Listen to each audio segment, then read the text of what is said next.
एक बार एक नेक दिल बादशाह था। वो उम्र के आखिरी हिस्से में दाखिल हो चुका था और चाहता था कि अपनी सल्तनत अपने 3 बेटों में से किसी एक को सौंप दे।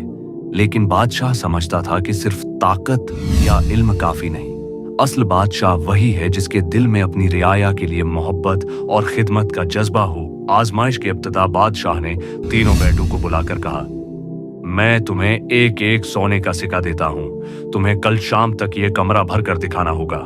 जो बेटा बेहतरीन काम करेगा वही मेरा वारिस होगा। बेटे हैरान हुए। वो सोचने लगे कि सिर्फ एक सिक्का लेकर इतना बड़ा कमरा कैसे भरा जाएगा। बड़ा बेटा बड़े बेटे ने सोचा कि पैसे से सिर्फ भूसा खरीदा जा सकता है। उसने सारा दिन मेहनत करके गुधों पर भूसा लाद लाया और कमरा भर दिया।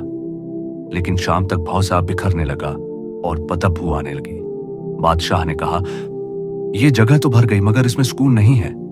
दूसरा बेटा दूसरे बेटे ने सोचा और सारा पैसा राख खरीदने पर लगा दिया।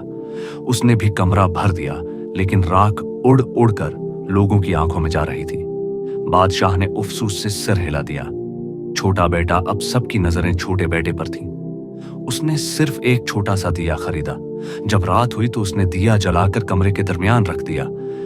अचानक सारा कमरा रोशनी से भर गया। बादशाह मुस्कुराया और कहा, औसल हुक्मरान वो है जो अंधेरों को मिटा दे। तुमने साबित किया कि इल्म और रोशनी ही राया के लिए सबसे बड़ी दौलत है। और यूं छोटा बेटा बादशाह का जानशीन बना। यह कहानी हमें सिखाती है कि दौलत या ताकत कमरा तो भर सकती है, लेकिन रोशनी, इल्म, हिकमत और इंसाफ ही दिलों और माशरे को भर देती है।